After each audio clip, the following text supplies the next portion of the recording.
If you're watching this podcast, you probably are well aware of the active shooter incident management checklist process that we advocate, which describes how we want the response to unfold. Sometimes that's not how it goes, and your response can stall. So how do you pick up the pieces and get back on track? That's today's topic. Stick around.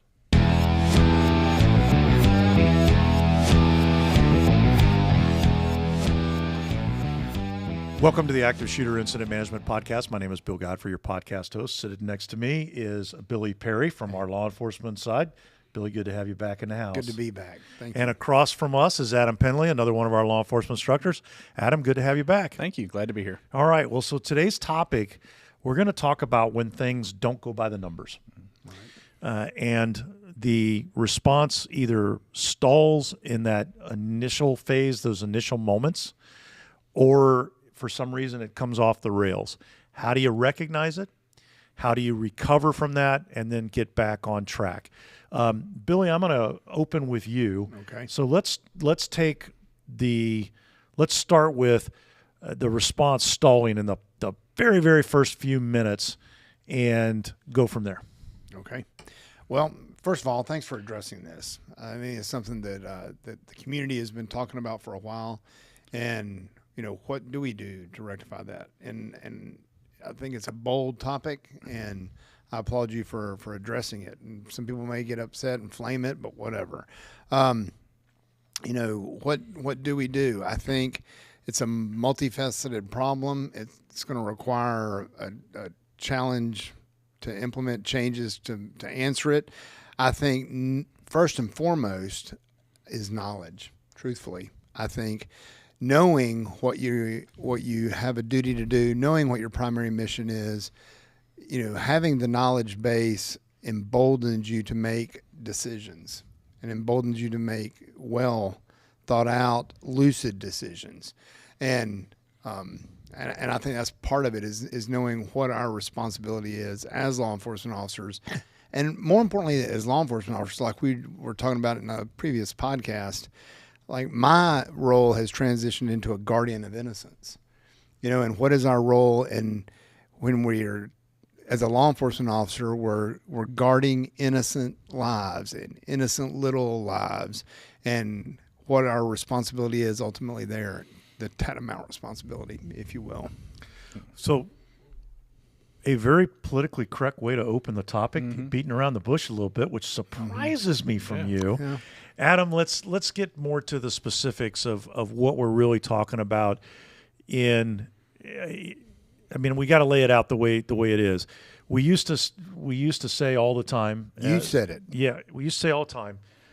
For the most part, when active shooter events occur across the country, law enforcement neutralizes the threat pretty quickly. Not always, but generally speaking, that happens pretty well.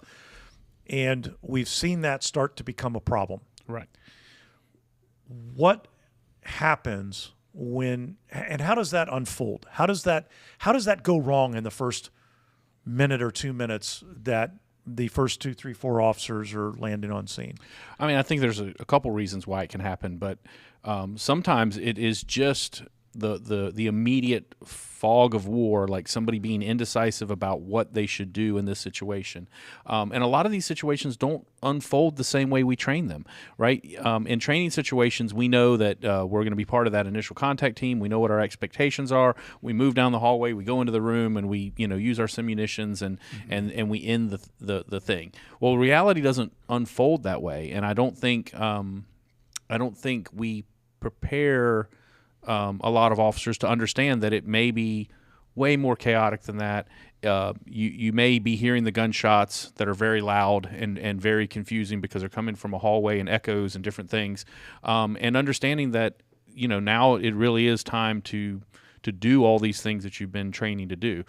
But I also think inaction can be a little contagious. So if you have one or two that don't start making some immediate decisions, and then the ones behind them don't have the information they need to make a decision, and the ones behind them see everyone else holding for some reason, and then they hold, and next thing you know, you have this tragedy of the commons where everyone is is now holding because somewhere along the initial response there was some uncertainty, and that uncertainty just spreads.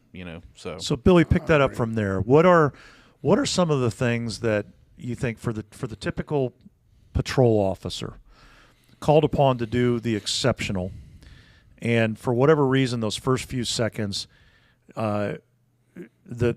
they begin to stall, and then, like Adam says, we kind of begin to lose the momentum. It becomes infectious. Right. Talk a little bit about that. Well, I think we were all talking before we started this that close quarter battle, CQB, is a crazy perishable skill. It is a perishable skill, and I think truthfully, and if we're honest, if we call it a skill, it is not a skill that the majority of patrol officers possess because they don't invest in their craft. Truthfully, if they want me to have it, they'll give it to me. They'll assign me to it. They'll send me to it, and I think it's something that they don't really stay current with if they ever got current to begin with. Again, in all candor, having been a trainer for 20-something years in my 31-year career with the sheriff's office, and I think that's number one. I think number two, again, I think the contagiousness of inaction. Inaction is an action. Inaction is an action. It's doing nothing, and I think that is contagious. And I think that it makes people second guess. And unless they are very well versed in the knowledge, like for Adam and I, it's Florida State Statute 776. If you don't understand justifiable use of force, and when you can, when you can't, when you used to have a duty to, then you're going to freeze. It results in cognitive freezing, and I think that they're also not emotionally prepared. It's never going to happen. They don't think it's going to happen, and they weren't emotionally prepared. Those that train all the time, those that war game, you're still not guaranteed of a result, but it's a much more predictable outcome if they actually do, and if it's something that they take seriously as their craft. And I think that is what incompetence, and I don't mean gross incompetence that they stumble over two-syllable words and drool a lot. I'm talking about they're just incompetent in their CQB skills and in their response to resistance skills. They don't understand when it's time to shoot somebody. Seriously, I mean, when it's time to intervene with force and shoot them, go in there and shoot them, and stop the behavior. Stop the behavior. Go in there and shoot them. Stop their behavior, and be done with it. Let them arrest your bullet. Let them, change their behavior and stop and move on. And I think not understanding that is what leads to the cognitive freezing, and as a result of the cognitive freezing, the physical freezing. Mm-hmm. And that's a really interesting perspective because we've seen, not just only in the public safety community, law enforcement, fire, EMS, but also in the military community, they spend a lot of time training that response, training the reaction, training the scenarios to prepare for this is what to expect, this is what to see. And Adam, you made a really interesting point that I want to circle back to, which is, and you didn't say it in these words, but I'm going to say it. How much of this is a training failure because we're not being creative in the scenarios we're giving them? We're giving them the same type of scenarios, the same canned thing on a regular basis, which doesn't, as you said, get them mentally and emotionally prepared to see all of these different elements. Is that a big component of what we're looking at? Sure. I mean, I think, and you brought up the military, which is also a great point. There's multiple repetitions of having to go up and over or underneath or around, and having to work as a team or work as solo, and all of those various situations that one may face, you have to change it up, and I think you have to change it up frequently in order to start getting that muscle memory. I heard a story one time, or read an article one time about a fire chief in the upstate New York area, very experienced. He was the first company officer on a passenger train versus a freight train. They had collided.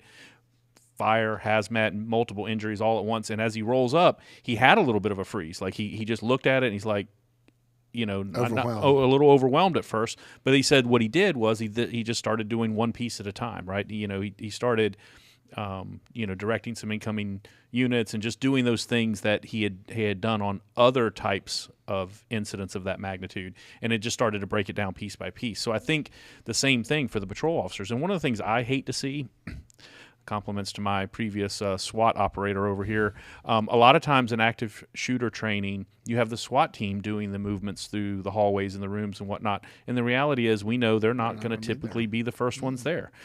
So, bringing that training back to patrol, and like you said when we opened up, we need to stop assuming that going after the active threat is going to be automatic. I think we're in a little bit of a bell curve. Like there was a lot of push to really do that, and I think we saw some success in that, and now it's starting to wane again a little bit for some reason in some circumstances. I mean, we hear stories, frequently of very heroic actions, but then we hear some others that are not so Or good. suboptimal. Yeah. Well, and in fairness, I think we also have what I'm going to call the outlier scenarios that are not the ones that we commonly think about. Right. They're not the ones that we commonly train for.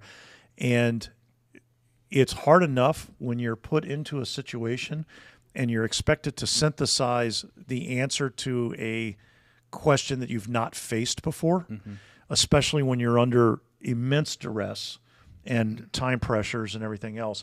One of the things I want to talk about for a minute to frame out the rest of our discussion for those, and Carla, I'm going to hold this up for this camera across the table here, is an infographic that we put together in conjunction with the National Tactical Officers Association. So years ago, they developed the priority life or the safety priority that kind of establishes a level of thinking. And we didn't create that or invent that or anything else. That was all NTOA. All we did was just put together kind of the infographic to depict this. But at the top of the food chain, if you will, is the hostages. And I also want to be clear that when we say the word hostage, and even this picture as somebody that's got a gun to their head, we don't mean literal hostage with somebody with their arm around you and the gun to their head. We mean a hostage of the situation. A hostage of the situation. So if people are not able to get medical care or escape a threat or things like that, they have become a hostage of the situation. Right below them is the innocents. This would be the bystanders or people that are in a position to be a collateral damage. So if you think of a school situation, the primary classroom or classrooms where the attack occurs, they would be hostages of the situation. But the other classrooms down the hallways, they would be considered part of the innocent. Below them is the responders. And then finally at the bottom is the suspect or the threat. And the idea here is that you ask yourself the question, whatever your plan is, and as you mentioned, the plan may be to do nothing. Right. But whatever that plan is, you weigh it and say who benefits and who suffers. So, for example, if you come up with a plan where the hostages and the innocents are in a position to benefit, but we are putting the responders at risk and the responders may suffer, this plan fits within that safety priority and becomes a valid way of evaluating it. And then the flip of that would be we decide not to do something and the hostages continue to suffer, the innocents suffer, but who benefits is the responders. That's not a good plan. We need to go back and kind of rethink that plan. So with that as the framework for the rest of the discussion, let's talk about some of those scenarios where it's not the clear cut. You get in, there's somebody shooting, you've got a clear field of fire, no background. Let's talk about the simple and then work our way down. And I'm going to ask you to kind of go there in terms of engaging a threat and stopping their behavior. And I think that's huge. And I think knowing, again, when you can, when you can't, having good information from the get-go, and it is such a important decision. And I think that's one of the things that, again, if you've not prepared in advance, if you're not well versed, if you don't know your operations orders for response to resistance, and you don't know whatever state statute you're under, you're setting yourself up for failure in that arena. I think if you are armed with intelligence and you are armed with knowledge and a clear understanding of what your primary mission is. And I think as law enforcement officers, I think we've gone away from that. When I was a liaison officer, the law enforcement officer code of ethics had 256 words. It's changed a little bit now. But nowhere in there does it say anything about you going home at night. Nowhere. Yet we've had this weird subculture of going, the most important thing is we go home at night. No, it's not. It is that innocents go home at night. The people you are charged with protecting. Nobody voluntold you to do this. You went through a lot of hoops just to do this. And I think knowing what that is, and I think understanding, like if I take a sampling, because I do it, when I take a sampling of patrol officers and I say, define a barricaded suspect and define an active suspect. And then I'll throw a subtle nuance in, like we were talking about before. If a shooter goes into a room and shoots a bunch of people and then stops, locks the door, is he barricaded? And we're like, no. Well, so many officers will say, yeah, he is. If this, that, and other. If there are people bleeding in there, if they're in the golden hour, it is still an active incident. And I'm going to pause you there because I think this is a really important distinction that we're finding ourselves talking about a lot more. We've taught law enforcement over the last, I'd say, probably 20 years. And we as a group have been doing it for well over a decade now, that it's the active threat. It's the active threat. The driving force is to move to the sound of gunfire and the active killing or attempting to kill.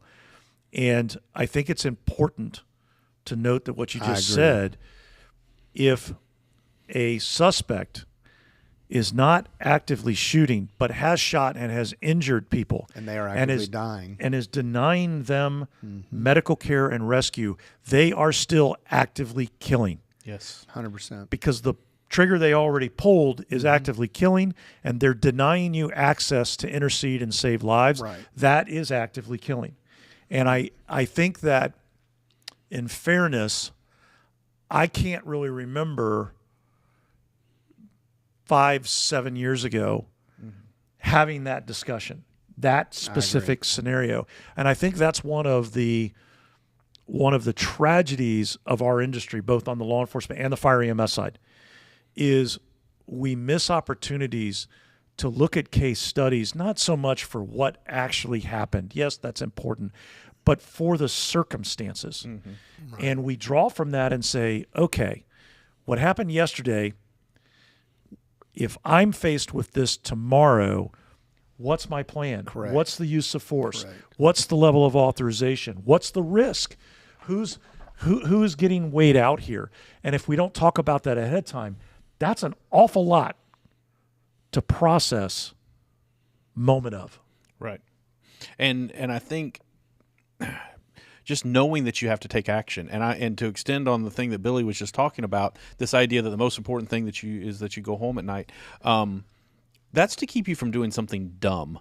The safety of officers is still a priority. We just need to understand that innocents and those that are being threatened and killed by this suspect. Yeah, right. We have to do something about that. We have to go in and take action, and it may be at the risk of grave harm, right? And we signed up to do that, and it's very important. And that's the first thing they have to understand. Then you have to understand what your authorities are, and then you have to take action. And you have to understand that it's going to be under circumstances that you may not have seen before, you probably haven't seen before, and you need to put pieces of training together and make a decision. My cousin, many years ago, was a law enforcement officer. He was telling a story one time of a car that was parked. They had been trailing this person because he had been making bomb threats or something along those lines. The window was rolled up. He approached him in the parking lot, and he said to me, I decided that this gun needed to be in his ear rather than outside the car. So he broke the window and put the gun right up to his head to get him to stop doing what he was doing. And I just remember thinking that idea that you have to get in there and take action, and it may not be something that's part of the training or plan, but you were going to stop that behavior, like we've said many times. And again, to not put too fine of a point on it, we have to know that there are bigger priorities than than pausing or worrying about the safety of our approach and other things. We got to get there and take action. So, And I think it is, and it's cognitive freezing on so many levels, because you have to be competent enough professionally to realize when that drop-down menu appears in your subconscious, check, I can do this, and prepare to do it. And you have to be able to shoot accurately enough to do it. right. And I think you've now developed the perfect storm, because, again, having been in the academy and in the training division, been out at the range, watched our peers shoot. How do we shoot? Is poorly the correct answer? Poorly that's a very generous answer. And the thing is, when you look, what's the percentage of shots that miss? It's 0, because every shot hits something, and we're responsible for all of them. And I think you can tell a lot by an officer when you look at their weapons platforms. When you look at their rifle, do they have a rifle? Do they understand why they need a rifle? Again, we're going to refer back to the podcast. Why do we have a rifle? How much more accurate is it? Because this is what we're all talking about. Every incident we're talking about is a rifle mission. It is not a handgun mission, not just for the over-penetration issues, but for the inherent accuracy issues. So I think that's huge, and I think that it's a barometer and a litmus test of what they actually understand and what their propensity for engagement is, truthfully. I think the other piece of this that I don't want to lose sight of is that everything you said, absolutely correct. You got to go down, you got to go through the Rolodex, Right. if you will, and say, okay, can I do this? Can I do this? And make that decision. So you've got the brain function, the cognitive load, but you also we can't deny, and we must acknowledge that there is an enormous amount of stress, and it is frightening. Agreed. It is scary. I did my career in the fire service, and I had no wish to die. I had no wish to die, and I really wasn't okay with dying. That was never part of really what I wanted to do. There are things that did not scare me, and there were things that did. And I know internally I was more afraid of being labeled a coward Yes. than I was getting killed.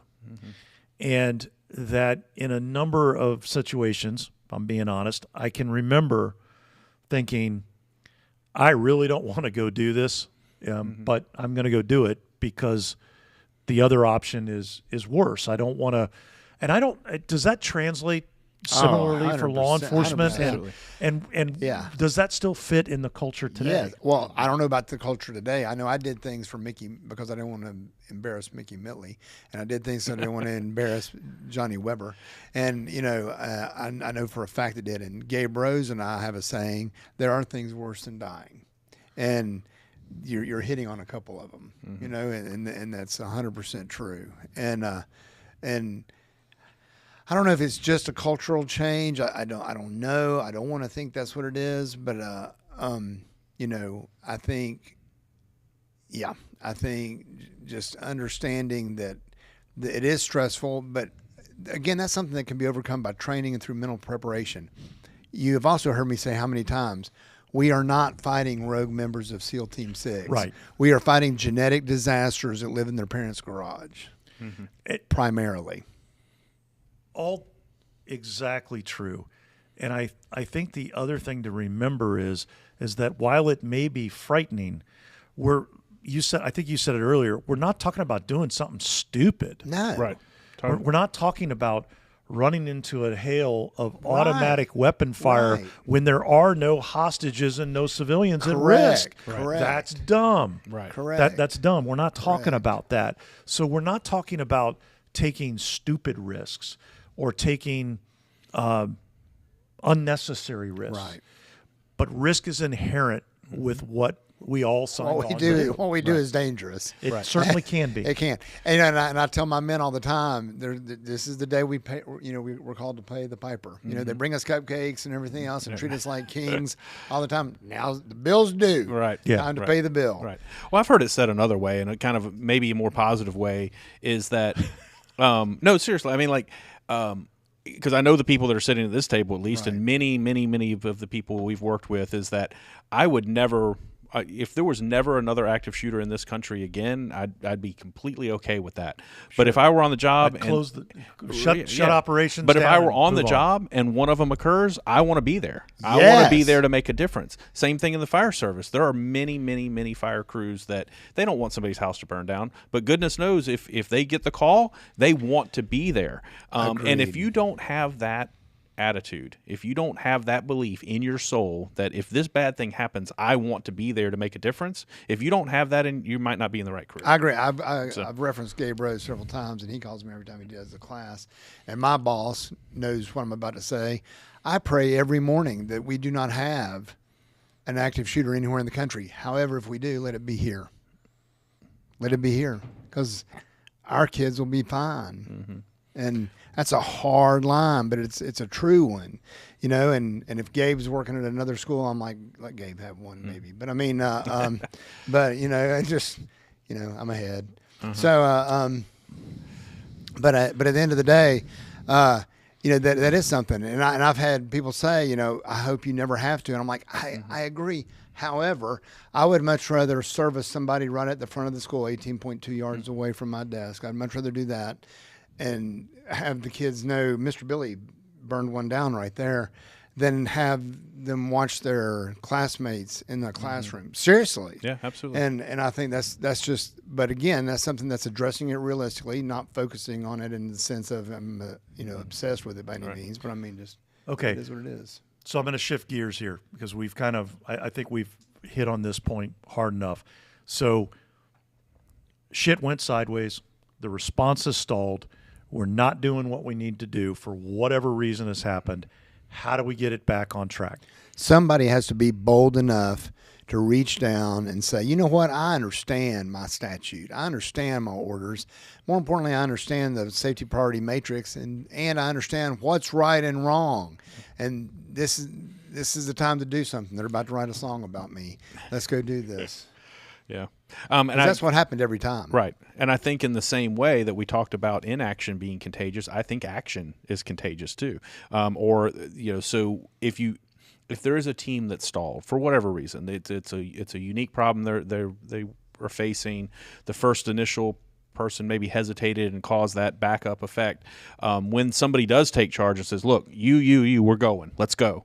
I mean, they did it on, you know, flight, which flight was it? The one in Pennsylvania. Yeah, the one in Pennsylvania. You know, like let's roll. I mean, you know, so as soon as somebody takes charge and says, "Hey, we're going to do this," I think you will get people to help. The Army in the beginning of GWAT did a study with a specialized group, and they found that 1 out of 10 of this group would initiate a firefight. 1 out of 10 would go, "That's wrong." Boom, boom, boom, boom, boom, and initiated a firefight. Now, once they did, it was just like the Heraclides thing. But once they did, 8 others would go, "That's crazy," and they would join in. So if Adam did it, they would join in. And there was 1 out of the 10 that would never and would always take rear security. Right. And that's from a specialized unit that is inculcated with a culture of kill, kill, kill, bayonet, bayonet, bayonet, blood makes the grass green. But Bill, in answer to your question, you know, I mean, and that's all exactly what we're talking about. But to kind of slide away from the psychology of it a little bit, I think the most important thing is if everyone remembers what not only the safety priority of life, but the idea of what our priorities are at these scenes, and that is active threat, rescue, and clear. And if you're one of the follow-on responders, especially if you're in a supervisory role and you're kind of cross-checking what has and hasn't been done and you haven't heard the status of the active threat, fix that right now. Like, we've still got to, you know, either know that, have pretty good intelligence that there is no stimulus and the threat has maybe left the scene, or it's been contained, or maybe there's still a threat somewhere in one of these rooms that we need to go deal with right now so we can then begin to get to rescue. Because we know, we've talked about it many times, that it's not only the active gunfire that's going to hurt people or kill people, it's the clock too. So we got to fix it now. That's the main way to get unstalled. And I think we have people that are on scene hoping somebody else does fix it. Well, and so to that point, I'm going to jump in and say, I think what you've got to have an eye out for, and I say this regardless of what your rank is, whether you're line level, senior leadership level, somewhere in the middle of the stack, You've got to have an eye out. You know what it's supposed to look like. You know how the response is supposed to unfold. So if it's stalled, there's only two ways it's going to get fixed.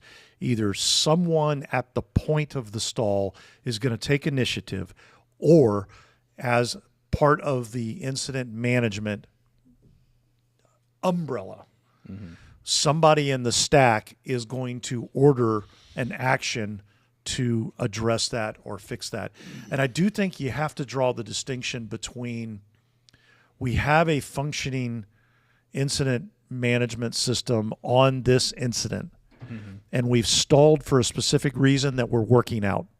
And I think that that's different than there's nothing happening. We don't know why. We don't know what's going on. We don't know that. That's when you want to get very uncomfortable. And I think, Adam, your point is dead on. The priorities are active threat, rescue, clear. When all else fails and you don't understand what's happening, go back and say, as one of our other instructors, Pete Kelting says, what's your threat right now? Is it a gunman or is it the clock? What's happening right now? So you go back to and you say, is it the active threat? And if it's the active threat, then let's fix that problem. Is it the rescue? We believe the threat has been neutralized, but for whatever reason, the rescue is not moving. Then let's fix that problem. And then as the rescue is unfolding, we need to get organized on the clearing, the systematic clearing of it as well. So those are, I think, the three run home to mamas. But what I would also say is what you're looking for, or more to the point, listening for on the radio as part of the incident management team that's responding to this. And I don't mean an IMT in the sense of NIMS parlance. I mean in the sense of the sticks and boxes that are part of the org chart for the ASIM checklist process. You know, if you're in one of those positions, you're listening for active threat is neutralized, down, stopped, in custody, whatever. We get an RTF moving up or multiple RTFs moving up. Right after that, we should be hearing discussion about establishing an ambulance exchange point, and then we should hear ambulances transporting people. Right. And if you don't hear those things within minutes of each other in that order coming back, then something's out of kilter. And start asking questions. Right, Why? What's going on? Because it can get stalled anywhere. I mean, Yes. you may actually have RTFs, in a casualty collection point doing their work, but they're so focused on patient care, somebody has forgotten to start getting the transports going. Which we see all the time. Right. So, so you have to. I really want to emphasize that point is that you may hear it stall at any number of places during this process, and you have to kickstart it. You have to say, hey, RTFs from triage, we're not hearing anything about transports. Are you ready? When are you going to be ready for transports? Where do you want the ambulance exchange point to be? So you have to push it at whatever point you're in. I mean, we've talked a lot about the law enforcement side, and the initial response and dealing with the active threat. But keep in mind, it can stall anywhere along the way. We've seen it many times where you do go in, you deal with the active threat, and everyone's high-five that, that the active threat's down, but everyone's focused on that one thing, and we're forgetting to go ahead and do the next thing, which is set up a casualty collection point. Do the next thing, which is get some law enforcement at staging to form RTFs, inform tactical and triage and transport what's going on. We literally can get stalled at the suspect down phase. We've done a great job of getting the suspect down, but we don't do the next step. We don't, do our security, immediate action plan, medical, radio, what we have, establish a corridor, all that stuff. Meanwhile, the clock is ticking. Meanwhile, the clock is ticking. On a more positive note, and I'll speak to you that are watching, regardless of where you are in the law enforcement chain or continuum, if you will, we, just like I tell my school administrators, there's dozens of people that have keys to every room. There's dozens of people that have access to the cameras. We are the only ones that can forcefully intervene in a violent encounter. And I think in law enforcement, that's our niche as well. It's not the job of a psychologist. It's not the job of a caseworker. It's not the job. This is where you got to put on your warrior hat and you got to implement force and stop the behavior. And I think treat this as your craft, treat this as importance, arm yourself with knowledge, arm yourself with training, go out and get training, because all training is not good training. Like we talk about, get good training, go out and get good training. It's tax deductible. Become proficient with your platforms, both your long gun and your handgun, your secondary weapon, and be cognizant of that and be prepared to implement it, and be emotionally and mentally prepared so that when the time comes, you're ready. Right. Let's talk a little bit about for the training officers that are out there. Okay. They're committed, they're passionate, Of course, on law enforcement and the fire EMS side, and they want that training to make a difference. What are the kinds of scenarios that they should throw at people? And I'll go and give you an example just from our own experience. So, in the active shooter incident management advanced class, the 3-day class we do, there is a scenario that we put at them where the active shooting ceases and the hostage taker or the shooter becomes a hostage taker and barricades up. Now, none of those hostages are injured, so it's a very traditional hostage barricade, and we have that event unfold geographically separated from where the initial shooting occurred.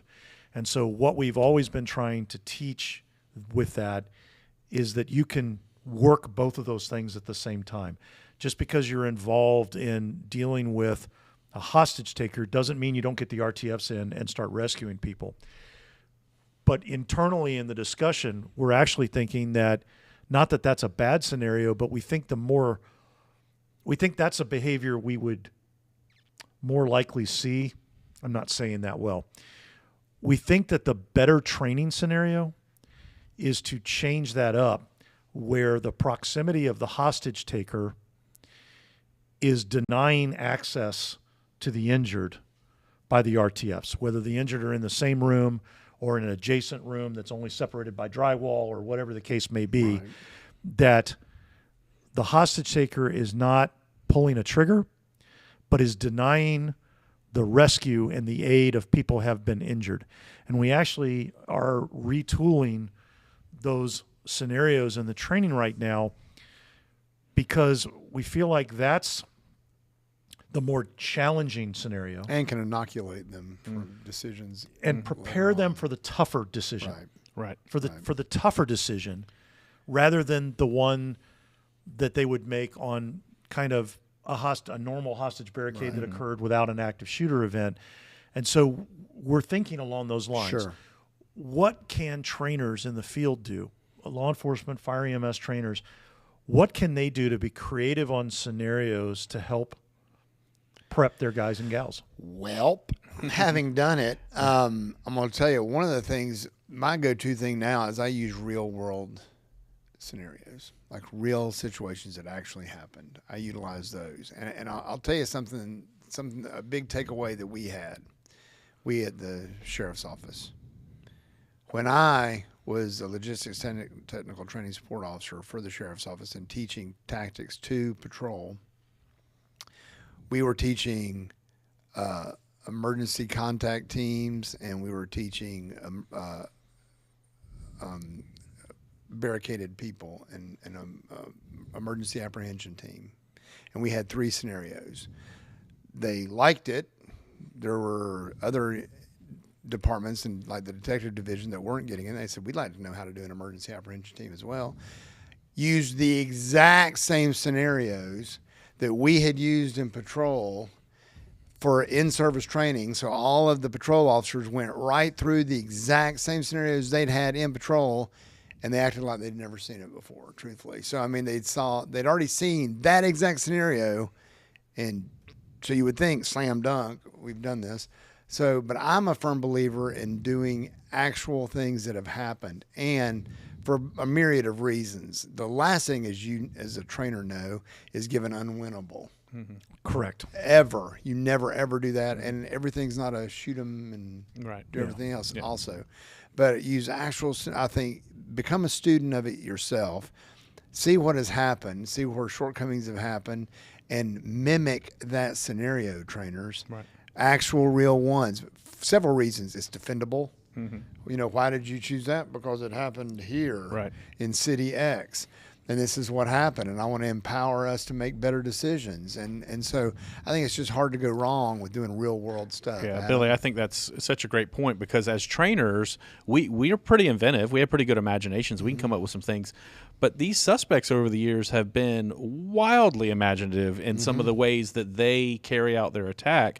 And unfortunately, it then creates a novel response by whatever agency faced that.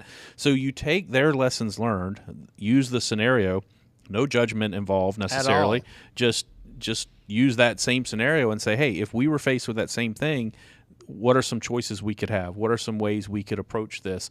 But also, I think just in a day-to-day standpoint, I think field training officers can take a scenario that went pretty straightforward and then say, well, hey, as we were approaching, if this had happened, what would we have done? What would we have done differently? And I think those are lots of great training opportunities. I used to, when I was a field training officer, I insisted that my recruits, when they were driving, I didn't let them use a parking space. And whenever we went somewhere, I said, you keep that windshield, you keep the scene in front of you at all times. And if that means you have to park right in the middle of the parking lot and inconvenience some folks, but you can still see the scene, so when you approach, if somebody decides to shoot at us or whatever, you've got the scene in front of you. It was just a way to train on the low stress days, so when the big stress item happened, they were more prepared. And I think for me, so Billy, I love looking at the case studies of what has actually happened. But to me, it's kind of like I want to take those pieces and throw them in a blender and mix and match them. Mm-hmm. So from low numbers of victims to high numbers of victims to the different attack methodologies to the weapons and the numbers of attackers and the vectors and how they end. Do they end in suicide? Do they give up? Do they get subdued? And I like basically taking those things, if you will, and taking those elements. If you can imagine a spreadsheet and you've got, these columns, and then just randomly going through and picking them up.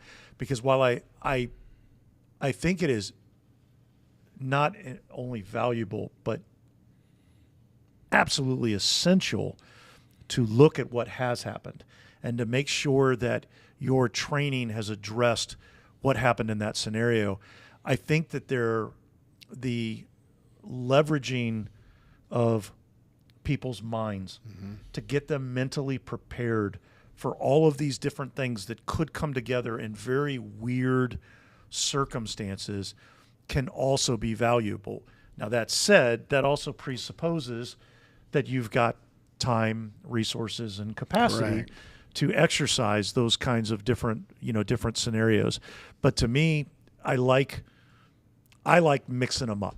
Right. Well, one of the things that you do very well, honestly, forgive me, Billy, I'm going to give Bill a comment, a compliment here. No, and what I would encourage people to do that are listening is, when we read a statistic, don't just read it as a dry number. Actually put it into context and understand why that's important for the training that you're doing. For example, we were talking about this the other day. If the gunfire is still happening when officers arrived, 80% of the time they are going to have to end it.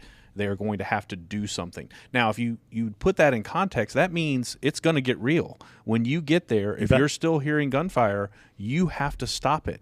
There's no one else coming. I mean, you might have other officers there with you, but you are the ones that are going to have to deal with that. Right.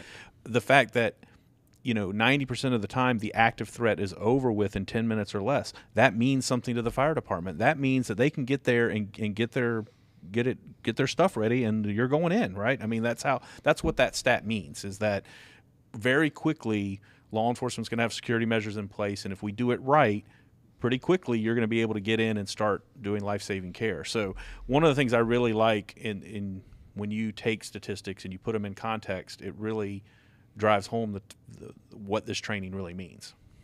And I think sometimes it's also, you got to play the what if questions. Mm-hmm. For example, I remember pouring through a raw data set of active shooter events, and there had been the pre-published statistics, and those are interesting. but I was looking for the things that matter to the responders. I wasn't looking for the research value. I was looking for the, Billy's in the car and he and 3 of his buddies are rolling in. What are the things that are going to matter to them? And I looked at the differences between rifle attacks and pistol attacks. And there's dramatic difference. In rifle attacks, the number of injured is basically double. The number of fatalities is double. The number of injured is double. Police officers, if you arrive on scene and the gunfire is still ringing out, 1 out of 3 times a cop gets shot.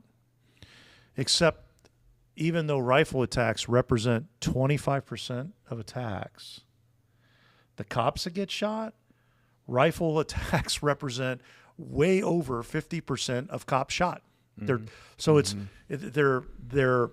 a minority. The rifle attacks are a minority of the total number of attacks, and yet they have this lopsided lethality. And immediacy to cops. And then, so to me, I think those things are meaningful because once we put them in context, as you put it, then we can pass them out and say, okay, patrol. If you get there and you hear rifle reports, that has consequences. Right. And so think about these things, do about these things. For fire and EMS, if you hear it's a rifle attack, game on, because the number of injured and the number of fatalities are going to be double. Right.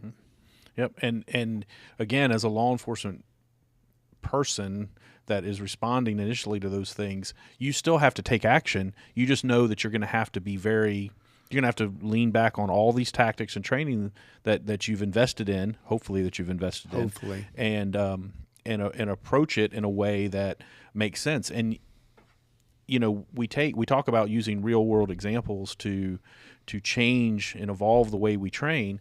It also has, from a law enforcement management perspective, one of the things I've been happy to see over recent years is that, for many, many years, the idea of warning shots was 100% prohibited, and policies all over the country that say that. But now we're starting to see that policies allow for directed gunfire to, if you hear that rifle shot going off, those rifle rounds are hurting people, killing people. But if you're a solo officer entry, you're not necessarily going to run right in front of a rifle, but you can certainly do directed fire to have them stop hurting innocent people, and maybe focus the attention toward you, distract them long enough to keep them from killing innocent people. So the fact that policy and training is evolving to match the type of threats we're talking about is hugely important. Right. Well, it's a fascinating topic. Before we close out, any other tips and tricks on getting the train back on the tracks when things go wrong? Adam, I'm going to go with you, and then Billy. I'm going to say 2 things. One, leadership can happen at any level of the organization, and if you need to help push it and get it back on track, do it. Get it back on track. And the second thing to that is that realize that if those tasks are being done and they're being done correctly, there are still other jobs to be done as well. So if the first contact team is functioning correctly, don't pile on. Don't do their same job. There still are other jobs that need to get done, and that's not inaction. That's you realizing that there's going to be 100 other jobs that need to get done at that same site. Billy, how about you? Things are, for whatever reason, they didn't go right. How do you fix it? What are your tips? Again, I think I stress this. I think embrace it as your craft. Become competent. Become a good steward of what you do. Adam was talking about how inaction is contagious. Competency is contagious. Competency and positivity and proficiency are contagious as well. So is being a disgruntled old dinosaur. That's contagious. I would much rather you be competent. I'd much rather you be proficient, and I'd much rather you be motivated. And because that is a cultural change that is infectious to the rest of your squad, the rest of your unit, and it makes other people want to and take that opportunity. If nobody's doing that, do it. Mm-hmm. Do it yourself. Look at the optic you're carrying. Look at what lights on your rifle. Look at all that. Just be cognizant of that. Be proficient at your craft. Know your reasons why. Know what constitutes a barricaded suspect. Know what doesn't. Know what your state statute for justifiable use of force is. Know what your order is for response to resistance. And I've said it before, and I'll say it again. If you can distally be ordered not to make an entry when you know you should, you were looking for a reason not to go anyway. And you should rethink what you're doing, truthfully. And sorry, not sorry. And I think it's up to us. We are not the last line of defense. We are the only line of defense. We're it. Posse comitatus. The military's not coming to get it. We have got to fix it, and we're losing sight of that. And I think we got to get it back. And I think for me, it comes down to an issue of, in order to fix it, you need to recognize that it's gone wrong. And in order to recognize that it's gone wrong, you need to know what right is supposed to look like. You got to know what right is supposed to look like. If you roll up and you've got two command posts, the fire department's over here and law enforcement is over here, that is a problem. Fix it.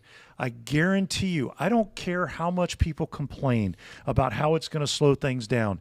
You take the hit for the minute, 2 minutes, 3 minutes, whatever it takes. You take the hit and you fix the damn problem. Right. Same thing with staging. You end up with two different staging locations. That is a problem, and it will come back to bite you. Fix it. You get there and nobody went to staging, or staging didn't get declared early on, and you've got the polyester dog pile on the scene, and you've got 30, 40 cops downrange, and nobody's organized in contact teams. Guess what? You got to fix it. Mm-hmm. You take the hit and fix it. You grab one or two sergeants and you say, get in there and get these guys organized into half a dozen teams and call me back, and I want it done in the next 5 minutes. Mm-hmm. You don't have somebody running tactical. Get it stood up. Triage and transport haven't been staffed, or they're trying to run it from the command post instead of being up with tactical. That's a problem. Get a cop, put him in the back of the car, take him up to where tactical is with a safety escort, and get the problem fixed. But I think it starts with, you've got to know what right is supposed to look like. Because if you don't know what right looks like, how the hell can you possibly know when it's gone wrong? And you can't fix it if you don't know that it's gone wrong. And I think that's where I'm at. You got to admit it. Yep. Yeah. Yep. Yeah. All right. Well, gentlemen, thank you very much. This was certainly an engaging, necessary, but difficult discussion to have. And I appreciate your time in doing that. If you have not liked and subscribed to the podcast, please do so. Please share this with the people that you work with. Share it with your other agencies. Share it across disciplines. It's important that we all get on the same page, or we're not going to be able to make a difference. I'd like to thank our producer, Carla. Carla is never going to let me hear the end of that. I did that a couple weeks ago on a different podcast. Carla, thank you to her as our producer for always doing a great job. And I know she won't edit that out just for the fun of it. Until next time, stay safe.